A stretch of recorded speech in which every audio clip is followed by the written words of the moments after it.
ఆలస్యం అయిపోతుంది. ప్రవర్తన మార్చుకో అంటున్నాడు పరిశుద్ధాత్మ దేవుడి రోజు.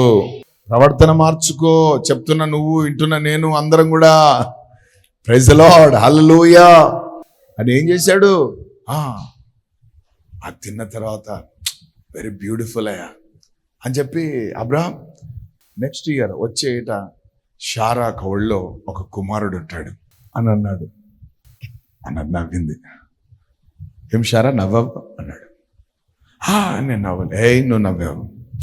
ఏం మాట్లాడతాడే దేవుడు. ఆ సంభాషణ అట్లా పోయి చూడండి, ఇంట్లో పోయి చూడండి అబ్రహాం ఇంట్లో ఎట్లుంటుందో. ఊరికే సోదిగా చదువు, షారా నవ్వాను, ఈయన చూసి ఎందుకు నవ్వాను, ఇట్లా చదవద్దు వాక్యం. ఆ ఇంట్లోకి పోవాలా, నీ ఆత్మ వెళ్ళిపోవాలి అక్కడికి. చూడాలి ఎట్లుంటుందో ఆ ముసలాం, ఎట్లా ముసిముసిలు నవ్వులు వింటుందో, ఎట్టెట్ట చేసి ఉంటుందో, ఈ ముసలాడు ఎట్టెట్లా వింటాడో. దేవునికి స్తోత్రం. నెక్స్ట్ ఇయర్ అన్నాడు. అంతేది నమ్మేశారు ఇద్దరు కూడా. దేవునికి స్తోత్రం, హల్లెలూయా. అయ్యా నేను ముసల్దానయ్యా, అయిపోయిందయ్యా, నాకు ఏమి లేదయ్యా, డాక్టర్లు చేతులు ఎత్తేసారయ్యా, ఎందుకంటే సైంటిఫికల్గా నాకు ఏమీ లేదయ్యా, నా గర్భసంచి అయిపోయిందయ్యా, నా పని అయిపోయిందయ్యా, ధర్మం లేదయ్యా, అంత ఊడిపోయిందయ్యా, అంత అయిపోయిందంట. వీళ్ళు మాత్రం అబ్రహాం మాత్రం నమ్మాడు. వీళ్ళు చెప్పారంటే జరుగుతుందరు. నమ్ము ఏం కాదు అట్లా అంటు. సార్ నమ్ముతాపా, నువ్వు నమ్మినావు కాబట్టి నేను కూడా నమ్ముతాపా అని ఇద్దరు నమ్మేశారు. అది ప్రవర్తన అంటే. ఆమె నవ్వినందుకు నామకరణ కూడా జరిగింది అక్కడ. అక్కడ కూడా ఆశీర్వాదమే. ఇన్ని రోజులు ఏడ్చారు ఏడ్చారు ఏడ్చారు ఏడ్చారు ఏడ్చారు. ఆస్తి ఉంది, అంతస్తులు ఉన్నాయి, పనులు ఉన్నారు, అన్నీ ఉన్నాయి, వారసులు లేనని ఏడ్చి ఏడ్చి ఏడ్చి పెట్టారు కదా. ఇక మీదట మీ ఇంట్లో ఒక నవ్వు రాబోతా ఉంది. ఎవరితోటో దేవుడు ఆత్మ మాట్లాడుతున్నాడు ఈ మాట. నీవు ప్రవర్తనను మార్చుకొని భార్య భర్తలుగా ఇద్దరు పరిగెట్టుకుంటా పరిచర్యలోకి వచ్చి, ఆయన పరిచర్య పనిలాగా కాదు, పరిచర్యలాగా చేస్తే ఈ ఏట, వచ్చే ఏట నీ ఒళ్ళో ఒక నవ్వును దేవుడు పెట్టబోతున్నాడు. ఇది దేవుడు సెలవిస్తున్న వాక్కు. దేవునికి స్తోత్రం. నిస్వార్థంగా చేయాలి పరిచర్య. ఇది చేస్తే మాకు నిస్వార్థంగా. వాళ్ళు ఎందుకు చేశారంటే ప్రభు వాళ్ళ ఇంట్లోకి వచ్చాడు కాబట్టి. ఇప్పుడు నేను ఒక మాట అంటాను, ఆ రోజుల్లో అయితే ఆ గుడారంలోకి వచ్చాడు, ఈ రోజైతే ఈ గుడారంలోకి వచ్చాడు పరిశుద్ధాత్మ దేవుడు. ఈ గుడారంలో ఆయన ఉన్నాడు కాబట్టి మనం ఇప్పుడు ఏం చేయాలా? నిస్వార్థమైన పరిచర్య. పనిగా చెయ్యొద్దు. మళ్ళీ చెప్తున్నాను, పని వేరే, పరిచర్య వేరే, డ్యూటీ వేరే. ఆమేన్. ఆయనను సేవించడం వేరే, సర్వింగ్ వేరే. కాబట్టి అది గుర్తుపెట్టుకోవాలి. డ్యూటీ లాగా ఉండొద్దు. దేవునికి స్తోత్రం. ఎప్పుడు పరిచర్య లాగానే ఉండాల. దేవునామానికి మహిమ కలుగును గాక. హల్లెలూయా. అబ్రహాము కుటుంబం ప్రవర్తన మార్చుకున్న దాన్ని బట్టే దేవుడు గొప్ప ఆశీర్వాదం ఇచ్చాడు. ఈరోజు దేవుడు ఆత్మ చెప్తున్నాడు, నీ ప్రవర్తన పైన అన్ని ఆధారపడున్నాయి. తీర్పు ఎక్కడ బయలుదేరుతుంది అంటే మన యొక్క ప్రవర్తన బట్టి మనకు తీర్పు బయలుదేరుతుంది. చివరిగా మనం చూస్తే నినెవే ప్రజలు ఉన్నారు కదా, వాళ్ళ మీదకి కూడా దేవుని తీర్పు వచ్చింది. వాళ్ళ ప్రవర్తన సరిగ్గా లేదు. అందుకే యోనాను దేవుడు పంపించాడు. అక్కడికి వెళ్ళి వారికి సువార్త ప్రకటించు. అది మహాపట్టణం, అది కొన్ని లక్షల మంది ఉన్నారు అక్కడ. ఈ ఆత్మ నశించిపోవటం నా చిత్తం కాదు. వాళ్ళకు నువ్వు పోయి హెచ్చరిక చేయి. వాళ్ళ ప్రవర్తన మార్చుకుంటే సరే, లేకపోతే నా తీర్పు వాళ్ళ మీదకి వస్తుంది. కాబట్టి పో యోనా అంటే, ఈయన పోయేటోడు పోకుండా ఏం చేశాడు? దేని చెప్పే దాన్ని ఎక్కాలో దాన్ని ఎక్కకుండా సొంత ఆలోచనలన్నా, సొంత తలంపులు. యెహోవా నా దేవా, నువ్వు కనికరం కలిగిన వాడు నాకు తెలుసు, నువ్వు దయాళుడవు నాకు తెలుసు, క్షమించడానికి సిద్ధ మనసు కలిగి తెలుసు, ఇట్లాంటి అన్ని తెలుసు కాబట్టి నేను ముందు ఎక్కిపోయినా అంటాడు. అంతా చూడండి ఎంత కవరింగో. సో ఏం చేశాడు? తన ప్రవర్తన సరిగ్గా లేదు. ప్రవక్తనే మాట విన్నాడు కానీ దేవుడు అనుకున్నది చేయలేదు, ఆయన అనుకున్నది చేశాడు. ఆయనకు నినేవే ఇష్టం లేదు, ఆయనకి ఇష్టమైందే తర్షీష్. ఎందుకంటే అక్కడ అంత లగ్జరియస్ ఉంటుంది లైఫ్, అక్కడ అంతా కూడా హ్యాపీగా ఉంటుంది, అక్కడ ఏ సమస్య ఉండదు. ఆ పాపిష్టి ప్రాంతాలకు నేనెందుకు పోవడం, నాకు ఏం అవసరం అక్కడ పోవడానికి, నాకు ఈ ప్రాంతం అయితే బాగుంటుంది కదా, ఈయన దగ్గర అయితే బాగుంటుంది కదా, ఇక్కడైతే బాగుంటుంది కదా అని ఆలోచన పెట్టుకొని టికెట్ తీసుకొని ఎక్కాడు. ముందుకు పోతుందా? తీర్పు అక్కడే బయలుదేరింది. దేవునికి స్తోత్రం. ఓడ దాటే వరకు వచ్చింది తీర్పు. ఈయన అనుకున్నాడు, ఎవరు నన్ను పట్టించుకోరు, ఎవరు నన్ను చూడరులే అనిపోయి అమరంలో పోయి నిద్రపోతాడు, కింద భాగంలో కదా. గాలి తుఫాన్ రేగింది అంతే, కొడతా ఉంటే మామూలుగా లేదు. ఇక అయిపోయిందిరా పని అనుకున్నారు. పాపం వాళ్ళు తెచ్చుకున్నది అంతా కూడా ఇసిరేశారు అంతా కూడా. నేను అంటాను, ఒక్క అవిశ్వాసి మన ఇంట్లో ఉంటే, ఒక్క భక్తిహీనుడు మన ఇంట్లో ఉంటే ఎన్ని నష్టాలు ఉంటాయి తెలుసా మన ఇంట్లో. నిజంగా దరిద్రం అంతా వాని ద్వారానే వస్తుంది అనుకుంటా లోపలికి. ఒక పాపాత్ముడు అంట అనేకమైన మంచి పనులను చెడగొడతాడు. అందుకే అందరు రక్షింపబడాలనేది బాధ ఉండాలి మనకు. కొన్నిసార్లు వచ్చినట్టే వచ్చి ఆగిపోవడానికి కారణం ఏంటంటే ఆ పాపి నిలబడుతాడు అక్కడ. ఎట్లా వస్తావు చూద్దాంలా లోపలికి అని. అదే సమస్య ఈరోజు. ప్రాబ్లమ్స్ అవే, ప్రవర్తనలోనే ఉందంతా. సో ఏం జరిగింది? యోనా ఏం చేశాడు? ఆయన చేసిన పని ఆజ్ఞను అతిక్రమించి తన సొంత ఆలోచనతో బయలుదేరి వెళ్ళిపోయాడు. కానీ దేవుడు ఏం చేశాడు తెలుసా? కనికరం కలిగినోడు. ఆయన చెప్పింది చేయకుండా వదలలేదు ఆయనను. ఆయన గురించి తెలుసు, యోనా గురించి. అందుకే ఒక మత్సరానికి ఏం చేశాడు? చేపకు ఆజ్ఞాపించాడు. ఈయన వచ్చి నిద్రపోతా లేపారు, తీసుకొని వచ్చి వేసారు. వేసినాక అది 3 రోజులు ప్రవర్తన అంతా మార్చాడు. ఆమె హల్లెలూయా. ఆ నీసు కంపు ఇంకేమేమి జరిగింటే లోపల. దేవుని స్తోత్రం. హల్లెలూయా. ఏమేన్ బుద్ధి వచ్చింది మరలా. అది కరెక్ట్గా ఎక్కడ తీసుకుపోయి అక్కడ కక్కేసింది. పోయి 3 రోజుల ప్రయాణం చేసి సువార్త ప్రకటించాల్సిన 1.5 రోజులైనా అన్ని పనులు చేసేసాడు. అద్భుతం ఏంటో తెలుసా? నినివే ప్రజలట ఎప్పుడైతే ఆ సువార్తను విన్నారో వారు తమ ప్రవర్తనను మార్చుకున్నారు. దేవుని బిడ్డలారా, వాళ్ళు తమ ప్రవర్తనను మార్చుకొని దుష్టత్వము చేయకుండా రాజుగారు మొదలుకొని జంతువుల వరకు అందరూ కూడా, పాలు దాగే పిల్లవాడు వరకు అందరూ కూడా ఉపవాసం ఉండి దేవుని సన్నిధిలో గోజాడడం ప్రారంభించారు. గోనె పట్ట కట్టుకున్నారంటే ఉపవాసం చేసి విచారం వెల్లడిపరిచారు. అయ్యా మా తప్పు చేశామయ్యా, మా ప్రవర్తన మాకు అర్థమైందయ్యా అని వాళ్ళు ఎప్పుడైతే ఆ మారు మనసు పొందారో దేవుడు ఏం చేశాడు తెలుసా? తన మనసు మార్చుకొని వాళ్ళ మీదకి శిక్ష రాకుండా దేవుడు కార్యం చేశాడు. నువ్వు ఇన్ని పాపాలు చేసినావు, నువ్వు ఇన్ని కథలు చేసినావు, నువ్వు ఇన్ని చేసినావు, ఇంకా అయిపోయింది నీ పని, కంపల్సరీ సస్తావు, పురుగులు పడే అని ఎవరైనా చెప్తారు. పెద్దగా భయపడాల్సిన అవసరం లేదు. నీకు ఒక మాట చెప్తున్నాను, ఈరోజు నేను ఎందుకు బ్రతికించాడంటే నువ్వు మంచోడు కాదని ఆయనకు తెలుసు, నువ్వు కరెక్ట్ వ్యక్తులుగా లేవని ఆయనకు తెలుసు. ఆయన ఎందుకు బ్రతికించాడంటే నువ్వు ఈ రోజైనా మారు మనసు పొందుతావేమో అని. ఇదే అనుకూల సమయం నీకు దేవుడు ఇచ్చాడు. ఇది ఒక రక్షణ దినంగా దేవుడు నీకు ఇచ్చాడు. ఈ రోజైనా నువ్వు చేసినవి ఒప్పుకుంటే, ఈ రాత్రైనా నువ్వు ఒప్పుకుంటే దేవునికి స్తోత్రం, ఒక కొత్త పేరుతో ఉదయం దేవుడు నిన్ను నిలబెడతాడు. ఇశ్రాయేలుగా దేవుడు నిలబెడతాడు నేను. హల్లెలూయా. కాబట్టి ఇక్కడ ఏమంటున్నాడు? హెజ్కేల్ 7వ అధ్యాయంలో ప్రవర్తనను బట్టి నీకు తీర్పు తీర్చదను. చూడండి 27వ వచనం, 7:27. రాజు వ్యాకుల పడుచున్నాడు, అధికారులు భీతి నొందుచున్నారు, సామాన్య జనులు వణుకుచున్నారు.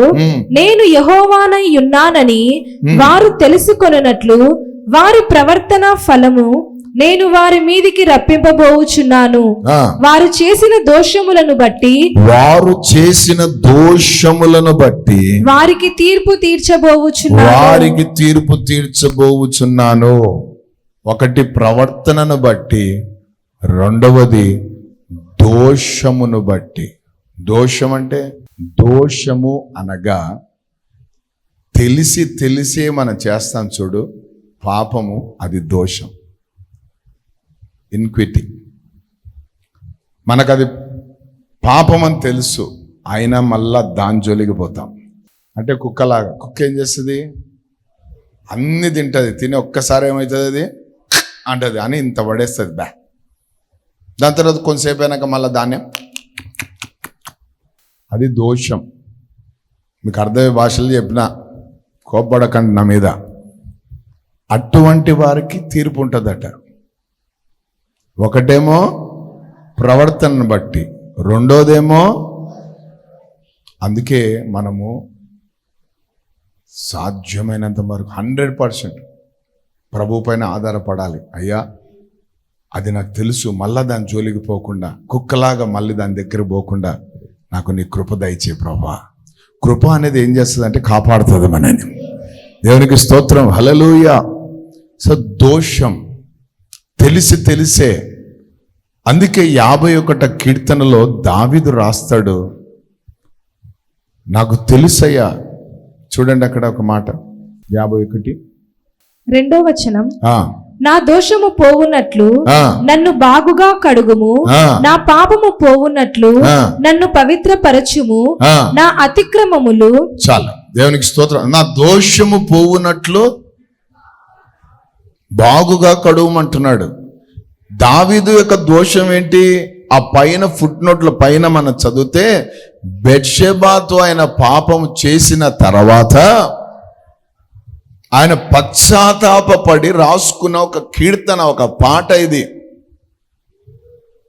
అంటే దావీదుకు ఆ బెత్షెబా అనేట ఆమె ఎవరో తెలుసు. ఆమె ఒక ఆయనకు భార్య అన్న సంగతి తెలుసు. ఆమె ఒక ఫ్యామిలీ ఉమెన్ అన్న సంగతి తెలుసు. ఆమెకు ఒక భర్త ఉన్నాడన్న సంగతి తెలుసు. తెలిసినా ఏం చేశాడు? ఆమెను ఇంట్లోకి పిలుచుకున్నాడు. రాజు కదా, ఎవరైనా రావాల్సిందే అన్న అధికారమును వాడుకొని పాపము చేసి ఆ పాపాన్ని కప్పిపెట్టుకోవడానికి భర్త అడ్డం వస్తే భర్తను కూడా, ఆమె గర్భవతి అన్న సంగతి అర్థమైపోయి భర్తను, వాడు మంచి యుద్ధ రంగంలో ఉన్నాడు, వసంతకాలంలో రాజులు యుద్ధంలో ఉండవలసిన వాడు, ఈయన మిద్దె మీద తిరిగి పడిపోయి ఇప్పుడు ఏం చేశాడు? ఈ యొక్క వ్యక్తిని చంపించేశాడు ముందు లైన్లో పెట్టి. అంటే ఒకటి వ్యభిచారం చేశాడు, రెండవది హత్య చేశాడు కదా, మూడవది అన్ని తెలిసే ప్రొసీడ్ అయిపోయాడు. అన్ని కప్పేయాలని చూశాడు, ట్రై చేశాడు మ్యాక్సిమం. కానీ వార్నింగ్ ఇచ్చేటాడు ఒక ఆయన ఉంటాడు కదా, ప్రైజ్ లార్డ్, రే నిన్ను రాజుగా చేసింది దీనికోసమేరా, నిన్ను ఎక్కడో గొర్రెల మందలు కాసుకుంటా ఉంటే నిన్ను ఎత్తుకొని పోయి సింహాసనం కూర్చోబెట్టింది ఇటువంటి పాపిష్టి పనులు చేయడానిక, వేరే వాళ్ళ భార్యలను చూసుకుంటూ ఉండడానిక అని చెప్పి నాతానన్న ప్రవక్తను పంపించాడు ఇంటికి డైరెక్ట్. ఈ ప్రవక్తలు మామూలుగా రారు. ఆమె హల్లెలూయా వచ్చాడు, రాజుని బాగున్నావా అని కూడా అనలే. ఏం చెప్పా, హలో రండి ప్రవక్త గారు బాగున్నారా, ఎట్లా సమయంలో అంటే గడగడ వణుకు, ఎందుకంటే అభిషేకం ఆయనది కావాలి, ఆయన దగ్గర నుంచి వచ్చింది, ఆయన ఇచ్చాడు కాబట్టి. నేను నాతాను కదా, చెప్పండి. ఏం లేదు, ఆయన కొంచెం భయమే, ఎందుకంటే దావీదు కదా, పేరు బలమైనది, గొలియాద్నే కొట్టినాడు, నన్ను కూడా కొడతాడు అనుకున్నాడు, మరి ఎట్లెట్లా అని మెల్లగా ఒక కథ చెప్పినాడు. చెప్పి కదా, దేవునికి స్తోత్రం. ఒకడికి ఒకే గొర్రె ఉంది, ఒకడికి ఏమో చాలా ఉన్నాయి. ఆ ఒక్క గొర్రె మీద పడ్డాడయ్యా వాడు పాపం. అదే ఒక్కటే వానికి మూలం, ఆధారం, ప్రేమతో పెంచుకున్నాడు, ఇంకేమి లేవు అని వాడిని దాని గొర్రెని తీసేసుకున్నాడు. అట్లా అనగానే రాజు కోపం వచ్చి లేచి, నా రాజ్యంలో ఎటువంటి జరుగుతున్నాయి, ఎవడు వాడు వాడిని లేపాలి, అది అంటే అది నువ్వే అన్నాడు. ఇట్లా నువ్వే, you are the person man, నువ్వే అన్నాడు. ఏలెత్తి చూపిస్తే గడ వణికినాడు దావీదు. కానీ అక్కడ ఒక మాట అంటాడు, దేవుని ప్రేమ చూడండి, కోపించుచూనే వాత్సల్యత చూపించేవాడు. నీకు ఇంకా కావాలంటే నేను ఇచ్చేవాని కదా, నువ్వు ఇటువంటి దుర్మార్గమైన పనులు ఎందుకు చేసావు? అది ప్రేమ. సో ఇటువంటి పాపిష్టి పనులు ఎందుకు చేసావు నువ్వు? నీ రాజ్యంలో ఇటువంటి ఉండొద్దు. అయితే వెంటనే దావీదు పశ్చాత్తాపపడ్డాడు. అది దేవుడు కోరుకుండేది. పశ్చాత్తాపపడి తన ప్రవర్తన మార్చుకొని దేవుని సన్నిధిలోనికి వచ్చి ఈ ప్రార్థనతో కూడిన పాట పాడాడన. ఈ ప్రార్థన చేశాడు, అయ్యా నన్ను క్షమించండి, తెలిసి నేను చేశానయ్యా, నీ పరిశుద్ధాత్మను నా యొద్ద నుండి తీసివేయద్దు దేవా, నా యందు శుద్ధ హృదయము దయచే, స్థిరమైన మనసును నూతనముగా నాకు పుట్టించయ్యా. హిస్సోపుతో నన్ను బాగా కడగయ్యా, హిమము కంటే నన్ను తెల్లగా చేయ. ఏం ప్రార్థనలయ్యా ఇవి! సారీ దేవుడా, ఏదో పొరపాటు అయిపోయింది, ఆమెన్ అనలే. ఆ పశ్చాత్తాపం అంతా కూడా కనుపరిచాడు. అందుకే దేవుడు అన్నాడు, ఇతడు నేను కోరుకున్నవాడు, ఇతడు నా హృదయానుసారుడు. దేవునికి స్తోత్రం, హల్లెలూయా. ప్రవర్తన మార్చుకున్నందుకు ఫలితాలు వేరేగా వెళ్ళిపోయినాయి దావీదు జీవితంలో. ఆమేన్.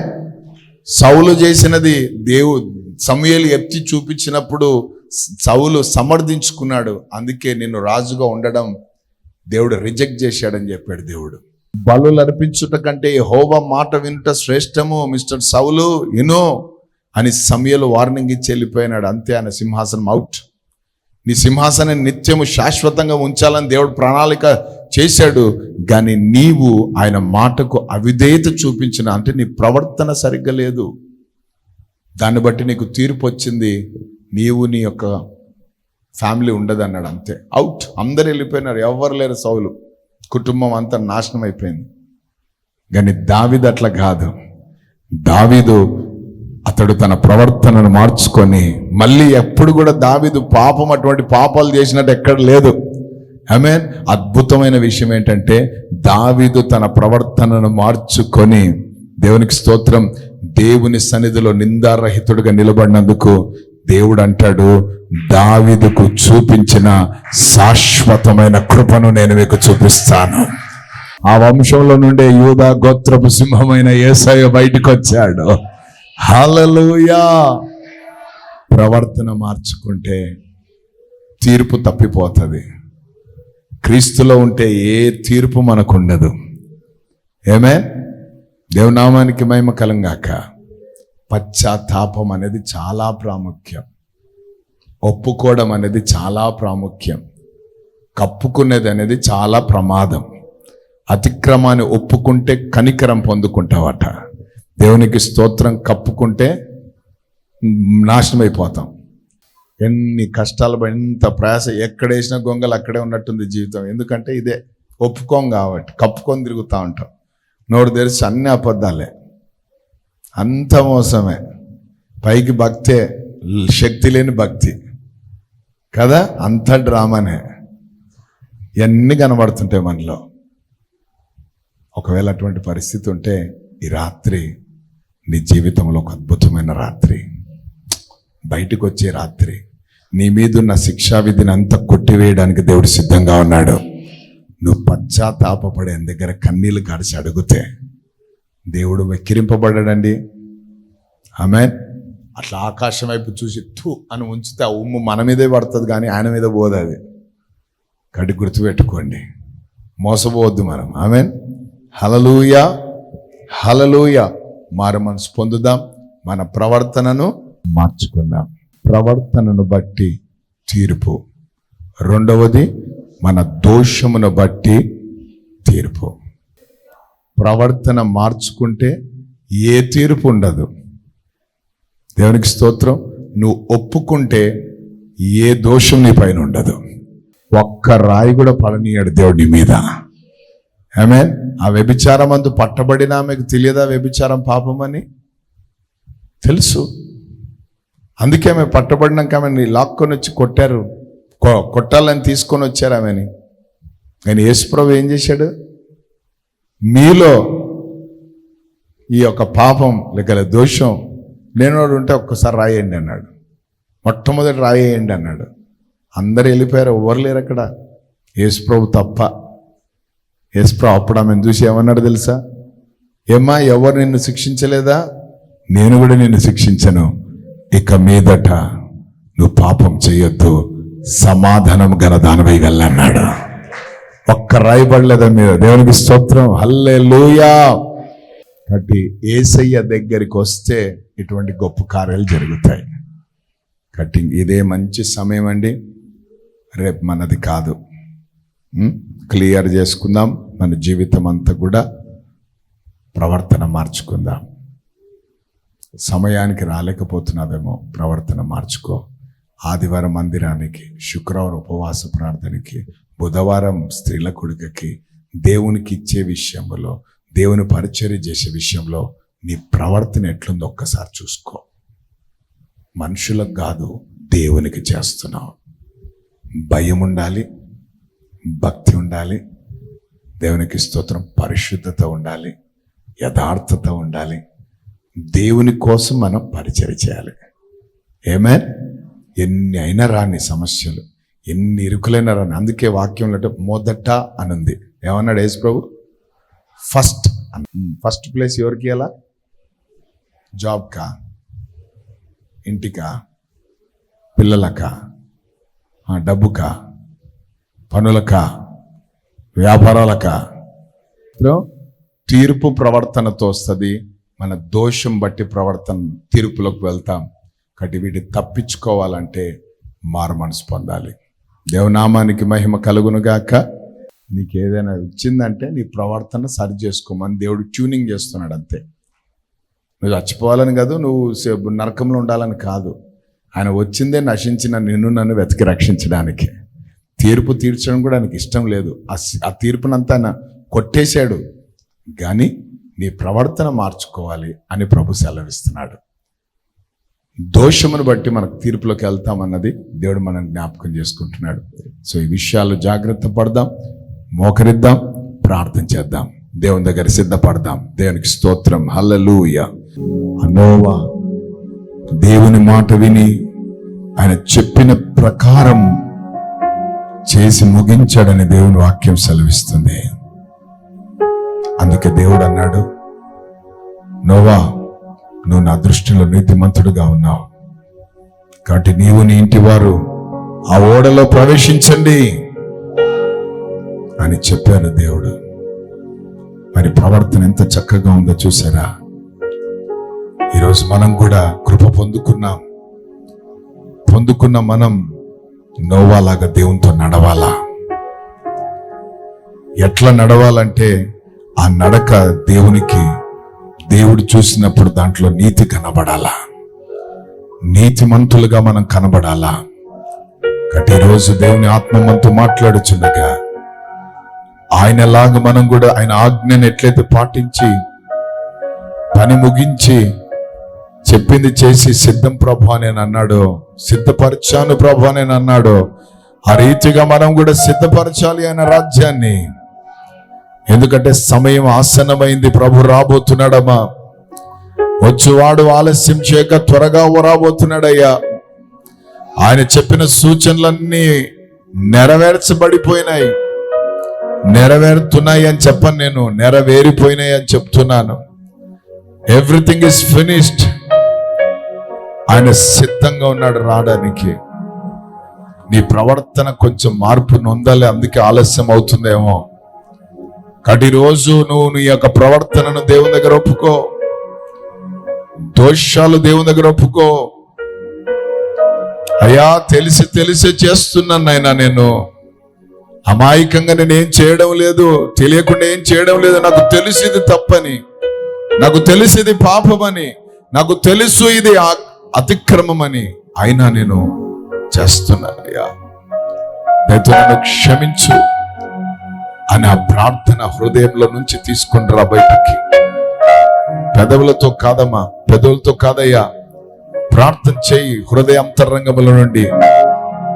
దేవా, నీకు నాకు అడ్డుగా ఏ గోడలున్నా వాటన్నింటినీ తొలగించునైనా. ఈరోజు యాకోబుకు ఒక రాత్రిలోనైనా పరిస్థితులు మార్చేశావు, ఇశ్రాయేలుగా చేసేసావు.